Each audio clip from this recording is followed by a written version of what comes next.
We're with Ryan. Ryan, how we doing today? How you doing, everyone? So, a lot has happened since we last recorded. Like, a lot. Both from, I think the last time we did this was Mhm. January Yeah, 18th. there was a lot of stuff that's happened since then. So, So many things. oh, so many damn things. Yeah, where to begin? Where do we even start? Well, first things first, how'd you guys handle the cold about a month ago? Well, snow, which was actually, I enjoyed cold weather, so I Mhm. enjoyed the snow anyway. And it just happened to be on my day off. And then they said only essential workers go to work the following day. So I was still able to enjoy that. Since then, we've had snow flurries twice. It said yesterday morning we were supposed to get up to an inch of snow in the morning, but it just never materialized. Instead, we just got sleet, your favorite. And that was about it. Yeah, I almost called my boss and said people were throwing salt on me. you do that one time, just one time, and everyone's going to make fun of you for it. I'm from Florida. Build 100 bridges. Exactly. But no, it got pretty chilly down here as well, too. Like, right now, it's not too bad out. But when we had that polar vortex, or whatever the hell they wanted to call it, Snowmageddon, there was some parts in North Florida that got upwards of 12 inches of snow, which 12 inches of snow is a lot anywhere. I mean, they call it Snowmageddon, but everywhere else in the country they Mhm. call it winter. So I don't know. I'm not sure if it's terrible, but yeah, 12 inches up in the Panhandle, from what I heard. I mean, like I said, we got here maybe two or three, if Mhm. that. You would have thought the world stopped. I didn't hardly see anyone driving, although I was off. I just kind of hung out with the dog and just kind of crunched around the snow like a child, As one does whenever it does snow. which was fun. Oh yeah, it was great. I enjoy it. Like I said, I've always enjoyed the cold, so Oh, I'll yeah. take a snow day. Especially when you don't have to work during said snow day. Like, there was some Yeah, there was that some worked out. serious redneckery going on between Louisiana and Florida. Like, there were people taking out their air Mm. boots in the snow, which kind of upset, wanted to be part of that. There were there were some portions, I don't know if it was this year, but I did see on social media that there was some portions of Florida where alligators were, like, not just one or few, like I think it was an alligator farm or sanctuary or something, where all the alligators had their snouts just enough out of the ice whenever the water froze over. Multi-million year old creature, and they know how to do that. Did we ever find out what the over/under was on the iguanas freezing and There were falling so to the many of ground? them. No exact numbers, only because, well, I'm sure someone has the exact numbers. I just wasn't planning to be able to pull that up. Let's see if I can, though. Well, I wasn't expecting you to walk around with a notebook and just go, yep, two, three, Okay, four. No. there's six of them right But there. I did notice in one of the comments in the shorts that you did about that, where someone said, "What are you talking about these iguanas? I'm a lifelong Floridian for Yeah, 4 years out there." I was shocked. that was more on the lines of I could smell shit from a mile away. If you're a lifelong Floridian and never heard of the whole iguanas falling down, then you're not a lifelong Floridian. But I mean, it all depends on what part of Florida that you're from. I mean, if you're from like Stump Pass, If you're from mid-Florida to North Cuba, what hmm I call Miami, you pretty much are oh aware yeah, of the iguanas. you've heard of it in some form or fashion. Yeah. Yeah, I'm pulling up on the Googles now. The actual freeze. There's a freeze warning. Not anymore, but they do emphasize on iguanas falling from the trees. BBC. The BBC even featured it. So if you've never heard of it, you're very much underneath a rock somewhere. Yeah, Every now and disconnected again. would be a better word for it. Well, it surprises me how many people don't realize the whole thing about the Mhm. ball Oh no, pythons, that that how invasive they are in the hunting season. They're like, "What are you talking about?" Because I've had conversations with people at work mhm. about it. I was like, "Well, okay, I guess I get it, but yeah, iguanas, I guess would be about the same thing. If you don't know about one, you may Mhm. not know about the Which, other." I mean, the whole ball python thing. Well, all the exotic snakes that aren't indigenous to the state of Florida, that's still a big thing because it's a perfect breeding ground for them. There's no known like adversary for them because No, the Florida rednecks. no like wildlife adversary for them. I mean, you see them messing up gators. But you figure gators would be Mm. opportunistic on it as Well, well. I mean, when you have a danger noodle that's big enough to wrap themselves around an 8 foot gator and then eat said gator, that's a pretty Mm. badass danger noodle. Now they are definitely an apex predator in a like perfect scenario. Because I think ball pythons originated from Thailand, I think, or somewhere in the continent of Asia.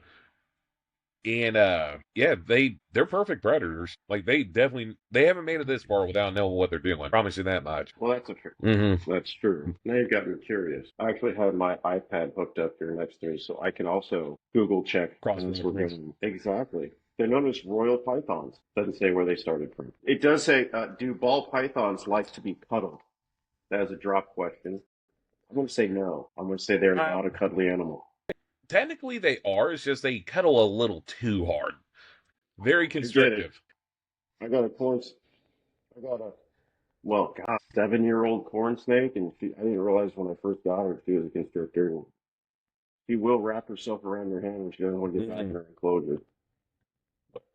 She's one of probably the best tempered animal I've ever been around. So what else has been going?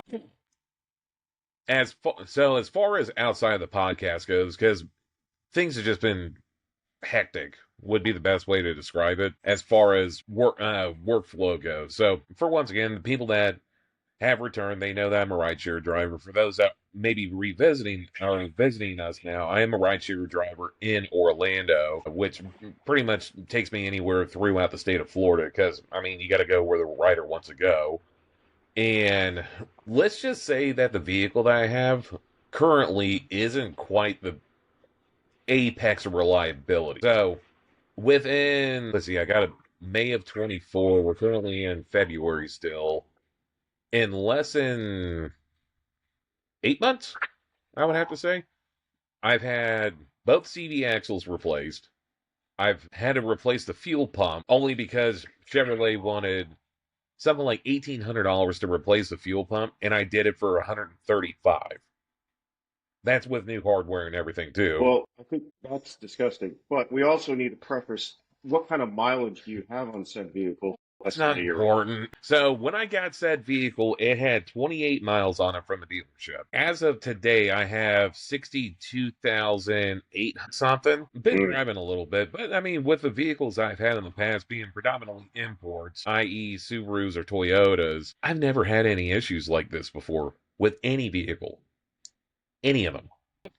I never pinned you as a Subaru driver. Yeah, not even the cool Subarus either. So my first Subaru was a 2015 XV Crosstrek, and loved that car. Honestly, I wish I would have never got rid of it, but I kind of ran it into the ground prematurely. Um, Mm. that was the first vehicle that I did rideshare out of, and from 7 miles, I put 137,000 plus miles on it in a span of like 2.5 years or something like that.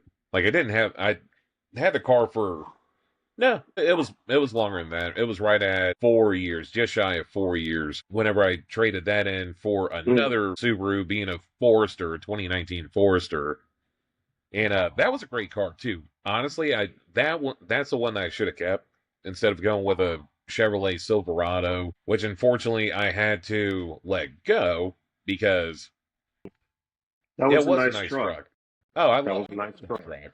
They work fantastic if you don't drive them. That's a great endorsement. These trucks are Yeah, they're a reliable vehicle. Now the a yeah, sponsor later yeah. on. If I ever do get sponsored, it would definitely not be GM. But the issue that I had with that truck, aside from the mileage I put on it as well too, was that it had the LM2 3-liter diesel motor in it, which great motor, got fantastic fuel economy.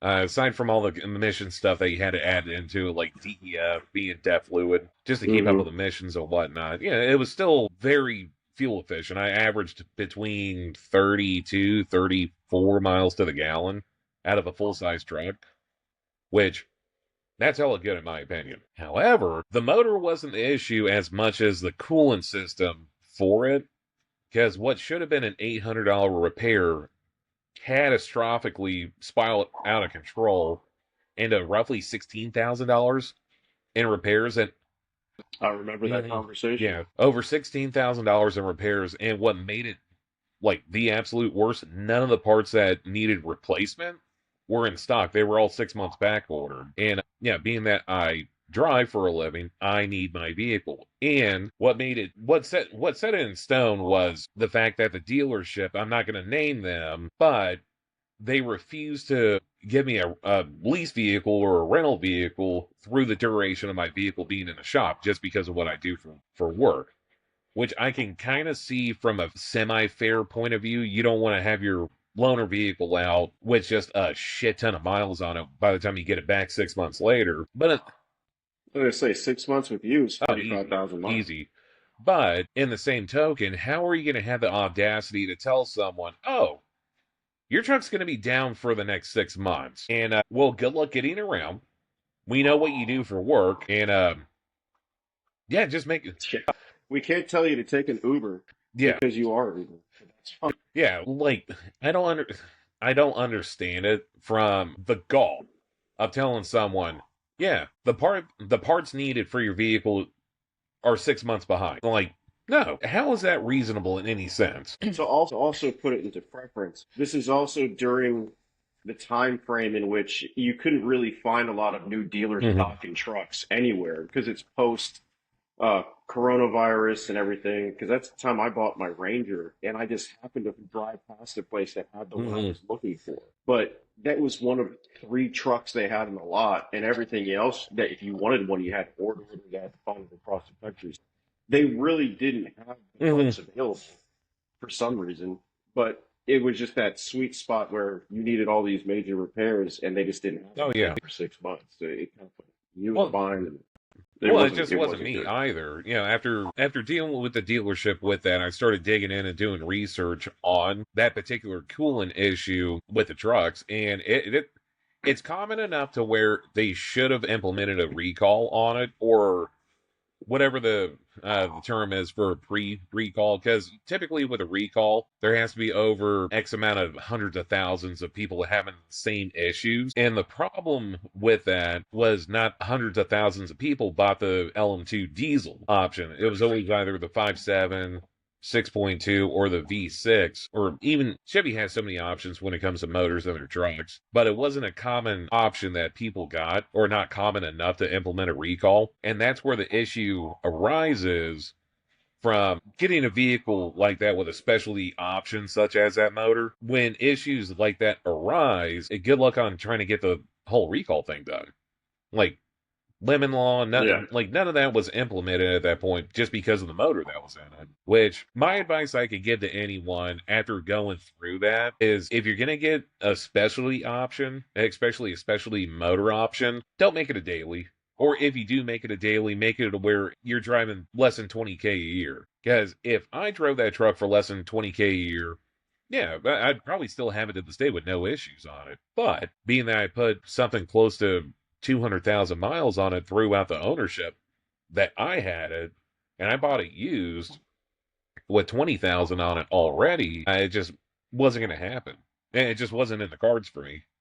And the whole reason why I went with a diesel was for reliability. Turns out the motor would have been reliable, but all the auxiliary things that go along with it were not. So definitely something to keep in mind.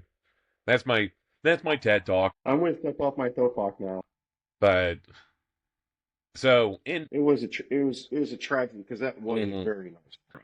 Yeah, Very I'm still bummed out by it, but you can only bitch, whine, moan, and complain so much. It's not going to change the outcome. And in doing so, it's just solidified that I'll never buy another new Chevrolet product once I get rid of this car. If and when I get rid of this car, if it doesn't blow up by then. it's not an electric vehicle. It's not going to explode.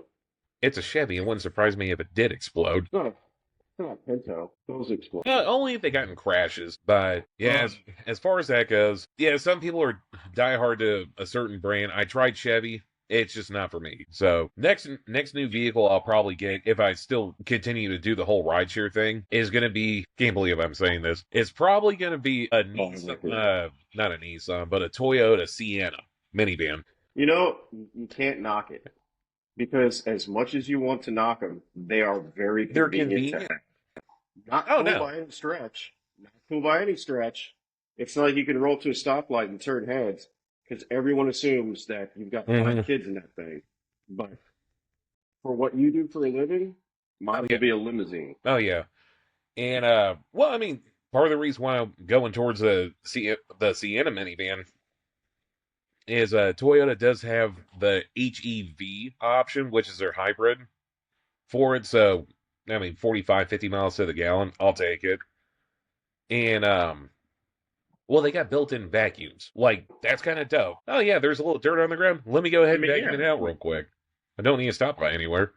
you can take care of it Hmm. while they wait. It's From not bad. so from a cool factor, it would be -10, but from a usability factor on what I do for a living as of right now, yeah, it makes all the sense in the world. Plus, being a Toyota, if I were to inevitably get out of doing rideshare and hopefully move on to the next chapter in my career life, hopefully this takes off to where I can financially support my team with this. I'll reconvene on what I would like to have for a vehicle then. But I mean, as I said, so I'm really leaning towards a minivan. Look, man, you say you're going to lose 10 points in cool factor, but all it takes is a trip to AutoZone, get some LED strip lights and a sound system in there, and you can turn that into one hell of a little nighttime Oh party. yeah. Well, so being that I come from a car audio background, which was my first job out of high school, that was never an option for me to not make stuff cool. Because it doesn't matter what vehicle I've had over the years, I've always had to fuck with it in some capacity or another. Yeah, whether it be little stuff here, little stuff there, just to accent what's already in the vehicle, or just outright throw money at the problem. Like I'm gonna make it cool eventually. That's always been more of a hobby than anything, but it's an enjoyable hobby that I can also use as a tax write-off at the end of the year as well, too. Being that it's for my business at the end of the day, but probably be another year or two before I lean towards that option. Because I mean, even Toyota's not immune to some of the difficulties in the car industry now. Well, I mean, if you look on the bright side, if you wait long enough, you might be able to get those dividend checks from Doge that they're trying to send back to everyone just for all the money that they're finding. That's a big topic right there. I would like to talk about is the Department of Government Efficiencies, or DOGE, that's being headed by Elon Musk. Now, say what you will about the guy. Yes, he is autistic. Yes, he has some things about him that yeah, Cybertruck. damn, I hate that thing. But there, like, say what you will about him. What he's done for the American people in a month's time, as far as seeing where all the wasteful spending has gone, you can't be Mhm. upset by it. You just can't. Well, there are a lot of people out there that would make a difference because they're all upset and they don't want people accessing the files and stuff that they've been in control of. Which is fair. Which the people that you're referring to are politicians, and in my eyes, they don't really count as people. They're. I wouldn't really all of I it. mean, so at the end of the day, they're government servants. Like they're servants to us. Like we vote. Some of the times we voted them in. A lot of times they get appointed by their own cronies and their own people. You know, it's not what you know, it's who you know when it comes to the DC area. And just all the bullshit spending that's been done over the years.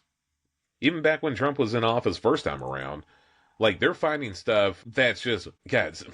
Yeah, what was it? Something like 12 million people or over the age of 150 or something like that. There were some that dated back to the time that the country, older than the Oh yeah, country is like founded, yeah. is what they're saying. Which I'm not sure how they could have had a social security number because those didn't happen until the Hmm. 1900s.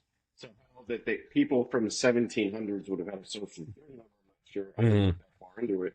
I just kind of shook my head. I'm sure there's some Civil War vets out there still on Social Security if you look at the numbers. But yeah.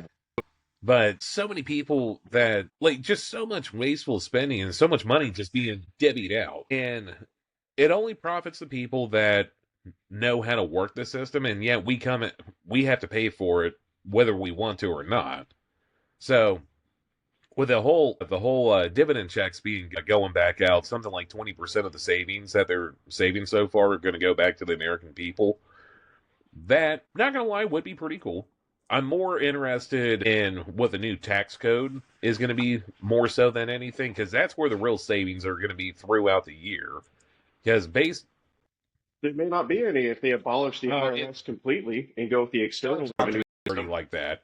Do not talk to me dirty like that. Oh, I'll say it slowly for you to get you in the mood. but I do prefer the idea of that because the whole point of the IRS, if I remember correctly, was designed in a way where it attacks soldiers on overseas whenever they were deployed or something like that, and it just snowballed out way out of control. Just like every form of government, once they can crack the door open one way, it's never going to close, and they're just going to find a way to wedge more and more stuff through Oh yeah. that opening until it's never going to close again. And now all Oh, sorts, sadly, yeah, sadly, um, I don't know when the elected officials decided that, this is a great way for us to, no, I'm not saying launder money, but certainly provide sustenance far beyond when they're out of mhm. office for themselves by greasing wheels for other people. And I understand that when you're in a position of authority and power like that, the temptation is there. But if you truly have the country's best interest and your constituents' best interest, at some point, especially in this digital age where you can literally type in ball python and find out everything about Mhm. ball python, you might want to, be careful what kind of digital fingerprints you're leaving. Although it does help if you also, are in bed with the people that run the search engines and social media, conglomerates that Mhm. are attached to it. So you can have them populate your search, but it's still going to be found if someone wants to dig hard enough. And old Muskie Musk is doing he's doing the Well, Lord's work well, right and now. the biggest thing is it's in the interest for us, the American people, which we need that. We've been needing that for decades at this point because the call. I mean, I'm 47. We've needed it long Mhm. before I was around. But the fact that it took to now to have someone have the balls to Mhm. actually do it, that is what's astounding. I don't know why this hasn't been a thing before. It's one of the most common sense things to do is to have government oversight, which they're supposed to have been doing the whole time, but they've all been holding hands. Now you've got someone that says, no, we're not affiliated with this. We're just going to do black and white numbers. And holy shit, Mhm. we're finding. It's insane. It's crazy. All the stuff. I mean, every single day, Elon Musk is in the news more than Trump because of Oh all the yeah. stuff he's finding. Or I should say, it's disgusting. Yeah, Mhm. it's disgusting. Well, So I'm just glad they can rein all that shit in, and we can actually reappropriate money to things that are necessary. should have been done the whole time. Mhm. Exactly. I mean, we don't need all this money spent on immigration. We don't need all this money spent on, trans whatevers. Like I said before, I mean, you've got soldiers coming back here. They can't. They're missing limbs. They need therapy. They need take care of them. We've got every state has their own problems. And I understand the states' rights Mhm. versus federal. The states will take care of their stuff, and the federal government is just to make sure that everything runs the way it's supposed to. We don't have to bend the knee to the federal every year and have them impose ridiculous stuff we're spending money on for no benefit other than people are getting kickbacks. And it's the door's getting kicked open and a lot of people are Oh getting yeah. exposed right now. And it's just going to get more And and more. yeah, this it's not even the tip of the iceberg. That's a crazy part. Because I can so it's been a month and there's been over something like 58 billion reallocated. Let me go through and double check the numbers on that if I can find it. I want to say we're getting close to the Hmm. trillions. Which there is a website if you're interested enough as a listener to check out the actual savings that's being done. It's doge.gov. So many fucking tweets or Post or X or whatever the case may be. I mean, Elon owns that as well too. But let's see, where do you be the savings at? Because that's all I'm interested in. Under the tab mark savings. Oh, look at that. It's not the best looking website, Oh to be no. honest with you, as I'm looking at it. Well, Very basic. It looks like people who know numbers and not web. it remember Windows 95 and how you had to Yeah. get the AOL CDs in order to get internet time and whatnot. Get 15,000 hours for free. When you when you had to post Mhm. an email address. But yeah, over Hmm. 55 billion has been saved. Not to mention all the close to trillions at this point of just misappropriated and reappropriated funds and whatnot. Like it's wild. It is so wild. I wonder where they're going to find out, all the Black Book projects they've been working on, like, the remastered alien technology so we can finally Yeah, demo all so that. that, That's what I'm excited for. so there. Okay, my theory is, if they were to go down the DoD rabbit hole as far as where funds are being transferred and whatnot, there's gonna have to be like pulling back on the reins a little bit on that one, just because I mean, there's gonna be a lot of state secrets that come out, I would think. Oh yeah. But for them to go through and filter out what would be deemed a state secret, what's deemed not a state secret, that's going to be a difficult one. Look, as long as they declassify the ability to actually construct a functional lightsaber so I can finally own one, I'm fine with it. I'm fine with it. Oh yeah, I'd lose my hand in about an hour. I give myself 15 seconds. Like I would. I'd be like, just like Star Wars, I lost a hand. Except for Pathetic you don't get the hand. cool prosthetic though. I have to Google that next. No, I never. I'll be fine with a hook. I think that they'd still let me work with a hook hand. I personally would like a lightsaber battle axe or the technology for a lightsaber battle axe. Because if there's a That's more well, Transformers. Optimus Prime has it. he's pretty cool, dude. And a mace. Yeah, Hmm. voice, strong Very voice. much so. But yeah, aside from all the Doge savings and what's been going on as far as that goes, so living in Florida, Ron DeSantis has been talking about doing away with property taxes. Whether or not that's going to pass muster, I have no idea. But that would be a huge boost for a lot of people that own homes in the state of Florida that had paid off the homes years and years ago, and they can actually own that piece of property. Like they're not uh, stuck paying the property taxes on something that's already been paid for. Yeah, kind of like it would be paying it. How I look at property taxes as they sit currently is say that you buy a phone, all right, but every year you have to pay a tax on that phone just because you have that phone, even though it's paid off.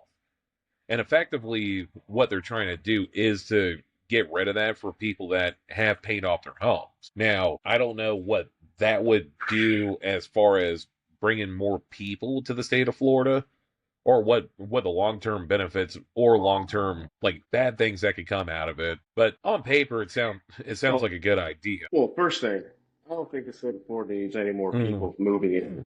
It's crazy as far as how many Oh yeah. people are there now. Second, the phone thing is a great analogy, but the government can't declare eminent domain over your phone as they can at the. Which So I think that's going to be the bigger legal so battle. the between that and is that implemented to all properties or would it just be implemented towards residential properties? Because it would be one thing if I buy a house and after 30 years of paying on it, it's mine. But when it comes to commercial real estate, do they still have to pay taxes on that since it's a money generating option or property? I would not know. I'm a man of average intelligence, and I'm not sure how all that works. All I know is that's a thing, and people have lost their homes over eminent domain. I'm sure there's a legal battle to be fought, and like I said, I'm not an attorney. Nor am I an attorney spokesman or paid, I'm just saying there may be some other legal things in hoops he'd have to hurdle and jump through Mhm. to make that work. Although great idea, I'm all about saving money so we can put more money into the Well, economy and so people can actually prosper themselves. Because the other side of that coin, however, is how many of these houses in the last 20 years, when you put it up for sale, is purchased by a company so they can just turn around and rent it. I don't know how many houses I've looked at in the past 5 years that you go to buy it, but it gets bought out from under you by a company that turns around and just mhm. rents that house. It's harder and harder for a person to just go out there Well, and and that's buy a one of the home. biggest issues in at least the Central Florida area is with all the new housing communities that are just popping up left and right over here. You have these companies that are buying entire subdivisions before they're even breaking ground. Like you'll see signage out there one week Hmm. saying homes starting at let's just say 350,000, which that doesn't even cover a shoebox under an overpass anymore. But they'll have signage out 350,000 for homes to buy. And then next week you drive by and it's going to be an all rental community or a short term lease like Airbnb and whatnot.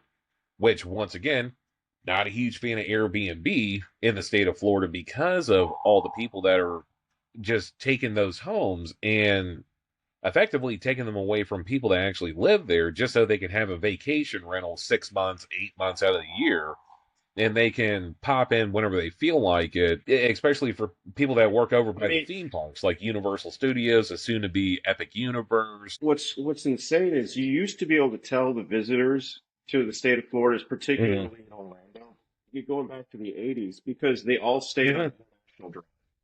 That was the big tourist area. It's where all the hotels were, and they, dispersed to the theme parks from there. But all the tourists were on International Drive for the most part. And then over the last 40 years, they've expanded all the way out to Claremont and Oh, everywhere has else. I mean, that. there's tons of homes that, yeah, they're just homes in neighborhoods, but they're rentals for people that come down for 2 weeks, and they always have, a different British family there every Mm-hmm. 2 weeks because they're here on holiday and they're going to all the theme parks and whatnot. And people that live there, they've told me, they're like, it's, we've got, five houses around us that, every couple of weeks, 3 weeks, a month, there's a different family Mm-hmm. in and out of there because they're only here for a short time. And it's becoming more and more prevalent. So, like I said, when I was looking for houses out in Claremont, I've been looking for houses in Huntsville and looking, I mean, granted, two Mm-hmm. different states, a little bit easier here for the most part, but just it's trying to find a place that's not, out in the sticks, 40 minutes away from where I Well, need to go every day. that's the biggest thing with Orlando in particular is because of the accessibility to the parks and all the people that want to come here just for the parks. Orlando being a great centralized location throughout the state of Florida, hour and a half, 2 hours away from either coast to go to the beaches. Plus, you have the most famous theme park in the world here. Like, I get it; it's a good vacation destination, but it's gotten to the point where there's no seasons anymore. Like there's no tourist season, there's no downtime. It's just constantly go, go, go, go, go. And I see it firsthand on a day by day basis.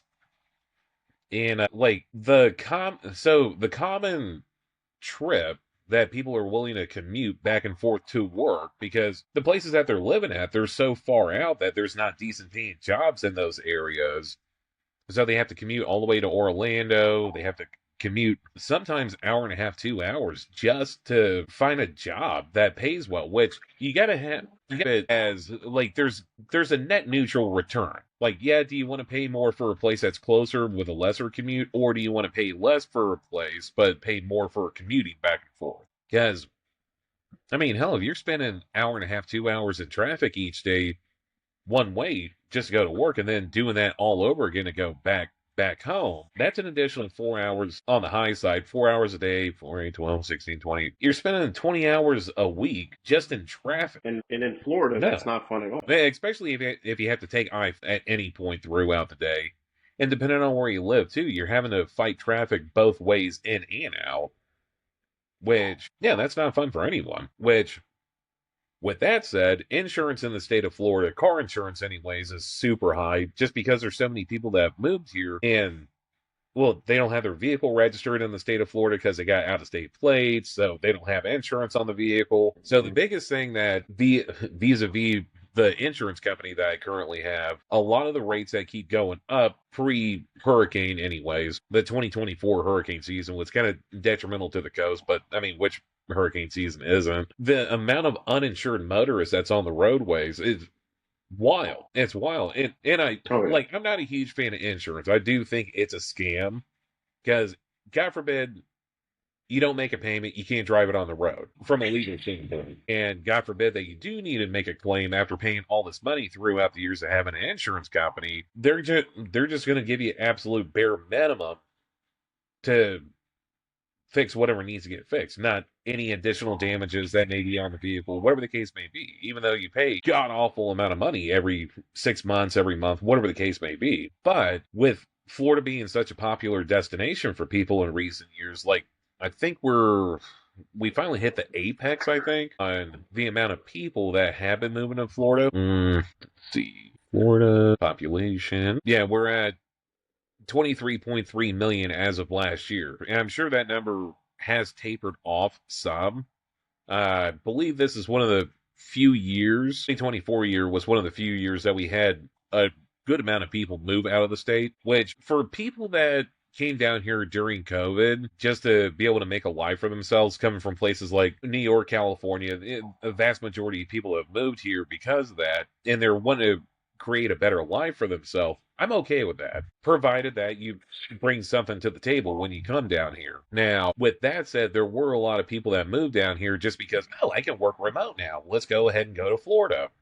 And then, yeah, benefiting the no state income taxes and everything else. Like, am I a fan of it? No, but I get it because I would have done the same thing myself. Yeah, until they start saying, okay, no more working remote. You gotta Mhm. come to the office. Well, I mean, at that point, um, yeah, that would be a tough one because do you quit that job and then try to find something that's comparable? Because I can tell you, you're not going to find anything comparable to what pay is in, say, New York or California down here in Florida, just because it's a different it's a different beast in itself as far as costs go. Costs have been going up significantly in Florida. Yeah, I get it too, supply and demand. But in the same token, like there is a breaking point. Where that breaking point is, I don't know. But it would be nice personally to see, if anything, a leveling of people moving in versus people moving out. And yeah, we're also getting to that point where a lot of the baby boomers are finally retiring and they're wanting to move down to Florida too. Yeah, some people that I pick up on a day by day basis, they're from God knows where, and they're finally hitting that age of retirement, which good for them. Yeah, they worked at it for all these years, put money into savings and whatnot, and they're able to finally live their dream. Cool, I get it. But there's a lot of people that have owned houses from back in the 80s down here that lived in other places where they got the house for like 35,000 back in the 80s, and now they can easily sell that house for equivalent 750, 800, 900,000 for a house that they paid next to nothing for 30, 40 years ago. Which, yeah, it hurts people like me because I would like to own a house, not in this market, but yeah, just got to see where stuff goes as far as like the whole real estate game in general. Because I mean, going back to Airbnbs and whatnot, for a lot of people, that is a risk that they're willing to take just to have, residual income or passive income while owning an asset at the same time. And I get it. Like if Gam Gam and Pop Pop have 2 3 houses down here, I'm okay with that. Like seriously, I'm okay with that. That's their nest egg. That's their fun money once they get in retirement. But going back what we were talking about before, with companies going through and just buying out entire neighborhoods and turning them into short-term leases, no, you're just ruining any aspect of anyone being able to have an actual life that's not forever being stuck in rent. And yet it's still Hmm. not illegal to do. Which makes me wonder who's paying who to be able to do that. They've discussed it, but it never seems to go Yeah, anywhere. because going back to the whole Mm. Doge thing, yes, they're working on the federal side right now. They're trying to weed out all the fat on the federal side of things. I would like to see them go on a state by state, like state by. Well, I mean, it's not like they can't, open up shop in every state and try to help, each state go Mhm. through their own books and see what, Well, what's frivolous I'm spending? sure California doesn't need to have, agency that makes sure that there's tunnels dug under every road so turtles can cross safely, Hmm. which they, so, maybe we stop building shit like that and start improving the roads instead of digging tunnels for turtles. Although Tunnels for Turtles does sound like a really nice nonprofit. Like so, when it comes to stuff to help out wildlife after we invade into it, like yeah, some of the natural bridges we have them here in the state of Florida where we have tunnels that go under some of the more rural parts, like up in Umatilla and whatnot. There's a roadway that's designed just for like deer, bear, all kinds of Hmm. creatures that go under the road as opposed to going over the road.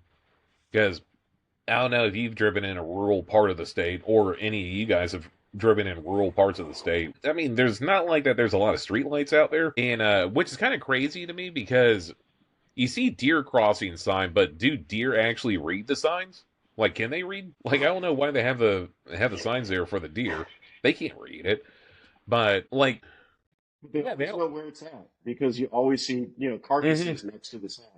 Obviously, they didn't do well in Oh school. God, that's so true. And like, Dillo crossing, we have them down here. I've seen those um, signs, and inevitably, there's always dead armadillo around. It's almost like you're attracting them to that area mm, just to. It's like that forest in Japan where people just mm, go and kill themselves.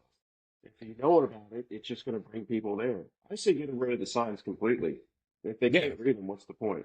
And if you don't know that there's going to be a wild animal at some point, you're not paying attention. I just think you just roll the eyes through humanity. which I mean, which goes back to too many, too many warning signs on things because people don't read them anyways. Like, so I went through and serviced my transmission the other day, and part of the process is you have to remove the battery in order to get to the transmission. Wild, damn engineers. But in the process of doing so, there's not one, not two, but three labels on said battery that explicitly tell you in three different languages don't drink the content of this battery. Now, I didn't go to college, didn't see the need to. I like to think that I've done pretty well for myself, but from a common sense standpoint, I don't think I needed that a warning sign because why would I want to drink battery acid? Have you ever been so parched from working on your car, you just decided to turn the battery off and guzzle? Too heavy. I tried it.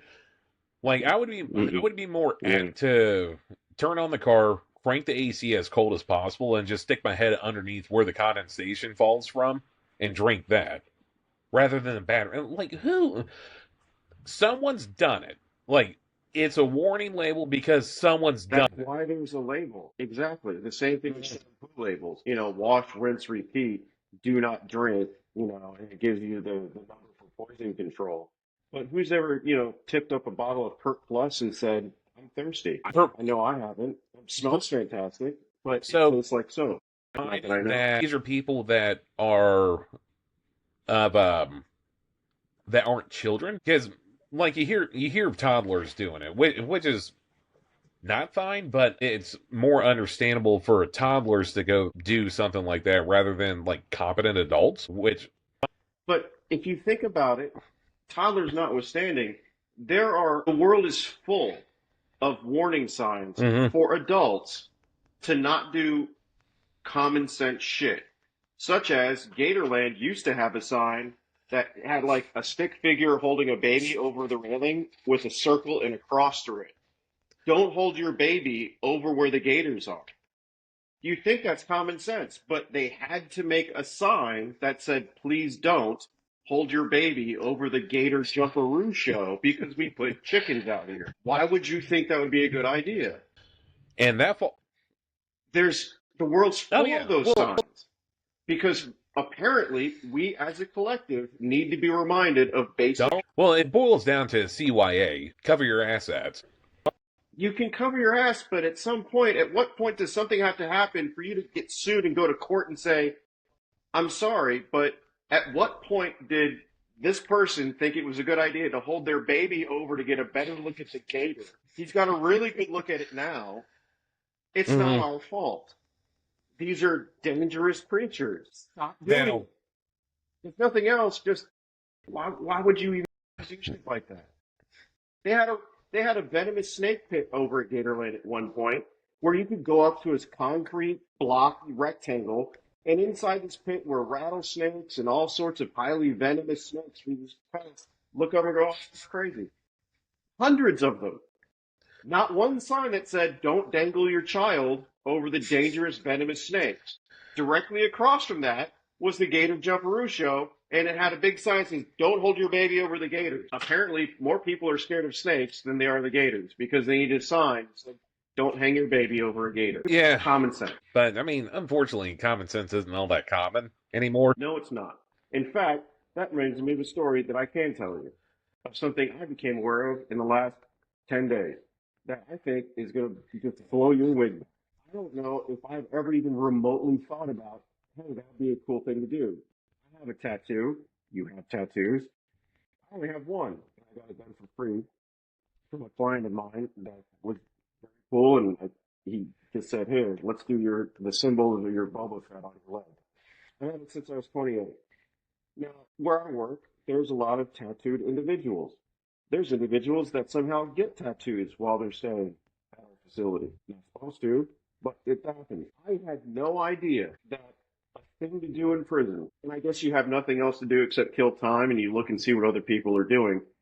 But Ray, did you know that if you were to take a domino, a standard domino, and break it down and shape it into a shape of your choosing, whether it's a heart or a lightning bolt or a star or a smiley face, and smooth it out from either using sandpaper or just rubbing on the concrete of your wall to make sure there's no sharp edges, and you somehow find a way to disinfect it, you could pay someone, oh, let's just say a bag of coffee that's about $5 Mhm. at commissary, and they will take a spoon, a needle, and a razor blade, and they will hold your junk in their hand, sanitize an area, make an incision, lift, insert said object, and then wrap it up so it can heal with the object displayed in an area of your area that you choose.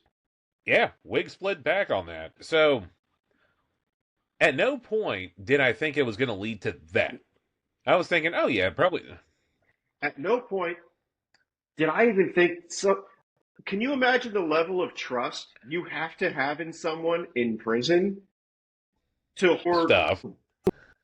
with a blade? I'm not sure. I guess they use the needle and the spoon to get it and Mm. tuck it. But we have to search For that. inmates. Well, just in general, sometimes you have to provide, pad searches and strip searches. And we had to strip search a group of people coming in, and one of them just happened to have a bandage on Mm-hmm. that area. And I had to say, hey, buddy, you got to take that off, sadly, because I've got to make sure there's nothing Man. in there. And there's with a thing in it. It's like, what's that about? Which led to an awkward conversation and a lot of people asking questions to him, obviously. Mhm.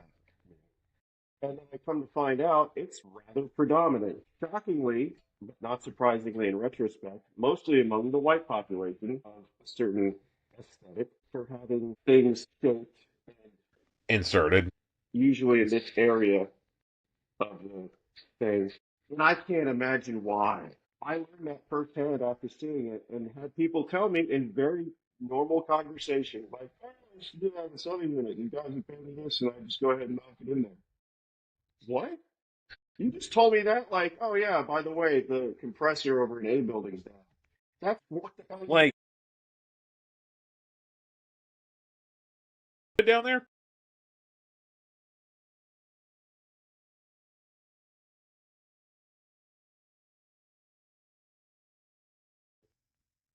A domino of all things, too. not the whole thing, but they use that. Because They break it down yeah. and they shape it. But no.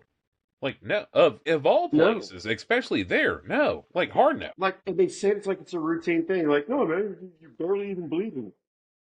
I don't want to bleed at all. I don't trust you. No. What the hell is wrong with you people? So many, like, how bored would be the question. Like, how bored would you have to be to even think about doing that? Like, I get it, it's prison. The dedi the dedication, like I see, you've seen pictures of people with, they got tattoos and they start getting those, underdermal implants that make them look like they have bones or Mhm. horns or whatever. Understand, or the filing of the teeth or Yeah. splitting the tongues so they look like snakes. But Wrong place. I Wrong no. place. And for whose benefit? If you're serving a life term, Yeah. I don't know, it's weird. Seriously, of all places, why would you want to put it there? That's the question, and I immediately said I don't want to know the answer. And yet you got the answer. Fortunately, I did Okay. not. They respect. I'm like, you know what? I'm going to stop asking. I don't want to know anything about it. We've got actual stuff to do, and I didn't. I didn't even want to go down that road. I didn't walk into work that morning thinking I was going to have to deal with that. But I have that knowledge, and it's burdened me. I appreciate you letting me share that because it's confounded me for 10 days. As it would. as it would. I'm glad that it's a story that you are able to share with my listeners as well too. The other dude, I wish I could tell more because I have so many questions that I see on the daily, and this is a generic enough event that is commonplace enough in that system, and apparently it's not only in this state because I've had guys from Arkansas and Oklahoma say Mm. the same thing.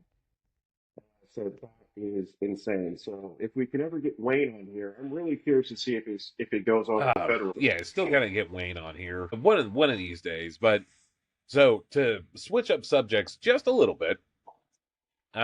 So Thank God. as far as date of recording, next week is going to be Daytona Bike Week, and being that I'm a rideshare driver, I do travel back and forth out there. I couldn't make it for the Daytona Speed Week just because, well, vehicle stuff. Goddamn vehicle, fucking Chevy.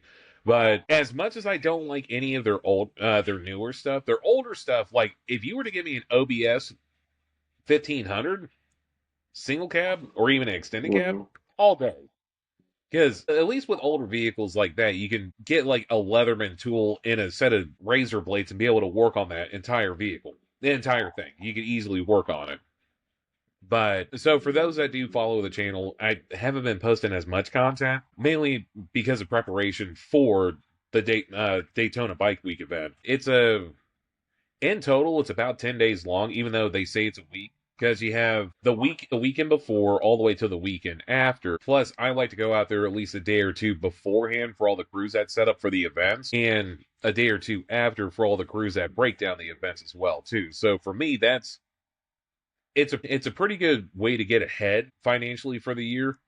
Because in years past, not so much last year just because of bad weather that was out there, but what I make in, say, a 10, 12-day time frame out there is what I'll typically make in a month working in Orlando, which is saying something with Orlando being such a busy market and long hours though. Such long hours and all the stuff that I need to do to make sure that I have a reliable vehicle is what I've been putting all my efforts towards these past couple of weeks. Yeah, like the fuel pump issue. Luckily, it happened now, not during the event, so at least I got that out of the way. Servicing my transmission, going to be doing spark plugs within a day or two, and getting new tires as well too. So, I mean, it's a lot of money going out for just in maintenance in general, but the benefits of it outweigh the costs initially, especially when it comes to making sure that you have a reliable vehicle, because no one wants to take a ride here and be like, oh, cool, I'm totally going to get to my event. Why are we on the side of the road right now? Why does it smell like fire? Why is there gas all over the place? Like, these are things that you just want to have preventative maintenance on prior to. And it takes a lot of work to be able to make that happen. I've had to put the channel off to the side for a little bit just so I can, well, be more focused on what brings in income. Because as of right now, we still haven't made a dollar, not a red cent off of any of the podcasts, which is fine. This is more of a passion project than anything, but would eventually like to get to maybe not Joe Rogan status or any of the other big podcasts that are out there, but it would be nice eventually to at least make something off of it. You know, I've noticed that you've had a change in your I'm wearing a hoodie. in the weeks since, and I've noticed that you were in Mm-hmm. the hoodie this time. And Oh, sure, it's been yeah, it's been kind of it's a little flipped. different in light on a future episode that we're going to be putting out on here. We went to so Strickland and I and his girlfriend went over to the Vero Beach Craft Beer and Wing Festival yesterday. We're recording on Sunday. This happened on Saturday, and that was a fun event. I don't know if you've ever been to a beer festival before, but they're personally, I think they're worth it because at least with the craft beer events, you get to try out different breweries from the state or from the local area or even from around the world or whatnot. And there were some big names there, like Budweiser had a booth there, Coors had a booth there, but a lot of it was all craft beers, and some of them were really good, some of them not so much. But with a beer festival like that, it can open your horizons on what you're normally used to. And well, because of that, it was a little chilly yesterday. We have a new provider for t-shirts and whatnot, and we were showing that off. Well, being from Florida, I can't do anything normally, so I had to cut the sleeves off of one of the shirts that I got and was running sleeveless all day yesterday. And a beautiful day out during the daytime, but once it got later on in the evening, it started to get a little chilly out. So been kind of chilly ever since. And plus in my room, I have the fan going and whatnot. And I do prefer colder temperatures. Just I felt like wearing a hoodie today because we don't get to wear them often. And out of curiosity, where can someone maybe look up where those T-shirts maybe? The company that we're going through now is a small company. They're slowly getting their website built up, but they're on Instagram and Facebook. And what old friend of mine, I seen that he was doing t-shirts, and I had to hop on it because it goes with the ethos with the channel, supporting small businesses and whatnot. So on Mhm. Instagram and Facebook, they're called Just Keep Pressing, all one word, and they will have their website up soon, hopefully by the time this debuts at www.justkeeppressing.com. Now, aside Nice. from doing our merchandise, can make whatever you want. They're in the game for custom T-shirts. That whenever you have the idea of, oh, that should go on a T-shirt, contact them. They have a pretty decent turnaround time, about a week to 2 week turnaround time, and it's COD, so cash on delivery. As far as local orders, I'm sure they can work out shipping and whatnot once they get up into full production and whatnot. But overall, I did enjoy the quality. I'm still enjoying the quality of the t-shirts that they produce for us. I'll try to get a photo in here of what the new merchandise looks like. I'm happy with the final product, and compared to the other company that we were using for t-shirts, they are significantly less expensive. And we have more variety when it comes to actual shirt colors too. Because the company that we were using before was strictly white t-shirts and nothing else. You couldn't order in a black t-shirt, couldn't order pink, purple, none of that. So effectively what this allows us to do as a small company that we are is you can order whatever color t-shirt with our logo on it. So it's not that we have to have XYZ amount in every color and every size. We can do it per piece order. And with that flexibility, it also gives us a better opportunity to not have a massive amount of while being able to provide the user a shirt that they want. But with that said, let's go ahead and pause real quick, and I need to get loaded back up on coffee. No drinking today because yesterday was a bit of a long one. So we'll be back in just a moment. And we're back. Ryan, as always, it's always fun to record with you because I love I it. thoroughly enjoy it because you come up with some random ass shit that is relatable in some way, shape, or form. Like, I'll never look at a domino the same again. I got rid of my dominoes because of Fair that, to enough. be honest with you. I think I've played dominoes twice, and I don't even want to Mhm. hold them in my hand.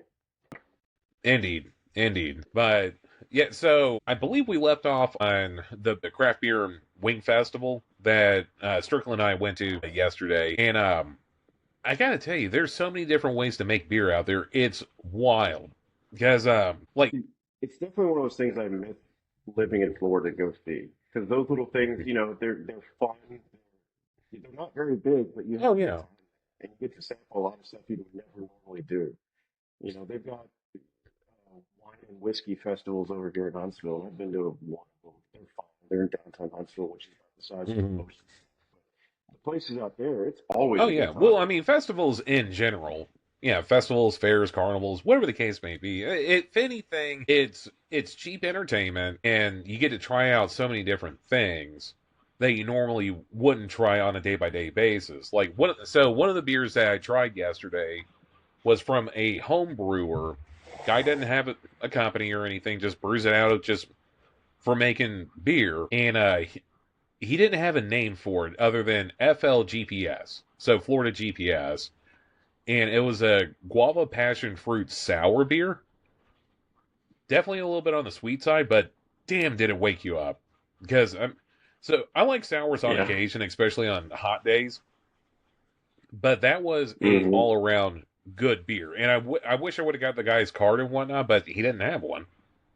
And that's one of the pros of doing something out of passion versus trying to do it for profit. Which, Yeah. as mentioned before, this is more of a passion project than anything. It would be nice if it did generate some income, but yeah, until then, we're gonna keep producing episodes. We're still gonna keep producing and whatnot. Yeah, especially from a Florida, from our perspective over here in Florida. I know you're over in Texas, and like at some point or another, I would like to do maybe a couple episodes outside of the state of Florida. But until then, yeah, it's definitely gonna be predominantly Florida based. I mean, there happens to be something happening to the end of the year that we've discussed that you might be able to finally, kind of get one of these on.